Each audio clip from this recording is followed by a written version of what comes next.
माझ्या संघ डॉक्टर प्रशांत पवार आहेत, ग्रामपंचायत सदस्य, सर्व ग्रामस्थ आहेत. आज मी सुनील शेळके, राहणार येडशी. मी 26 तारखेला निवेदन दिलं कलेक्टर ऑफिस, जिल्हाधिकारी यांना सगळ्याला निवेदन दिलं. SP ऑफिसला दिलं, लातूरला पाठवलं. मग मी ह्याच्या आधी कॉन्ट्रॅक्टदार संघ मी संपर्क साधला. गुत्तेदार संघ 1-2 महिने 5 महिन्यापासून सतत संपर्कात आहे.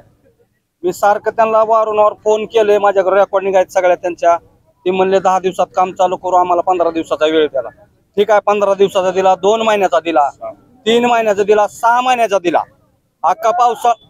अख्खा पावसाळा गेला तरी काम चालू झालं नाही, काय नाही. आणि 5 ते 6 महिन्यापासून आमचं गाव पाणी पुरवठा, आमची तेरणा पाणी पुरवठा ही मोठी आमची येडशीची पाणी पुरवठा योजना आहे, 4 गावाची, ताडवाळा, डोकी, येडशी. पूर्ण त्यांनी पाईपलाईन आमची खांदून ठेवली. त्यामुळे आमचं गाव आज आम्हाला टँकर लावायची पाळी आली. पाण्यापासून वंचित राहिल्यामुळे आम्हाला टँकर लावायची येडशी ग्रामपंचायतीवर वेळ आली आणि ग्रामपंचायतच्या वतीनं टँकर लावण्यात आले. आम्ही वैयक्तिक टँकर लावले. आम्हाला फक्त ते पाणी पुरवठा बंद असल्यामुळं आमच्या गावावर आज पाण्याची वेळ आली. आमचं गाव 6 महिन्यापासून पाण्यापासून वंचित आहे.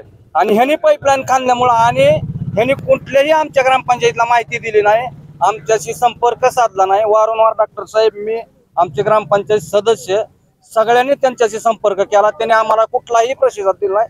आणि काल मला फोन आला, आज फोन आला त्या कॉन्ट्रॅक्टदारचा. आमची प्रमुख मागणी आहे, लवकरात लवकर ही रोडचं काम चालू करावा.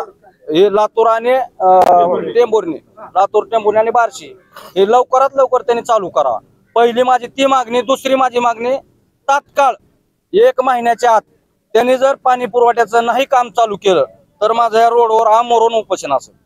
तात्काळ यांनी पाणी पुरवठ्याचं माझं नाही जर काम चालू केलं, हे तेरणा पाईपलाईनीचं. आणि तिसरं काम, ही आमचे वरून जे चौरस्ता आहे, चौरस्त्यापासून ते ह्या इथवर, या खंडोबा मंदिरापासून दोन्ही साईडकडून नाली काढायची. आणि पूर्ण पाणी म्हणजे पावसाचं आहे. हिकाल्याबी साईडनं पाणी पावसाचं आणि हिकाल्याबी साईडनं पाणी पावसाचं. कोणाचं वैयक्तिक घराचं नाही, पावसाचं पाणी येणार आहे.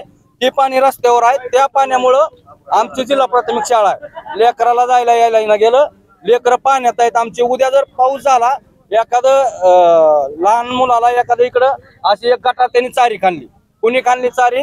ह्याच 82च्या लोकांनी. जर एखाद्या वेळेस पाण्याचा नाही त्यांना अंदाज आला, एखादं लहान मुलगा त्याच्यात जाऊ शकतो आणि त्याचं जर काय झालं तर त्याची सगळी जबाबदारी प्रशासनाला घ्यावी लागेल.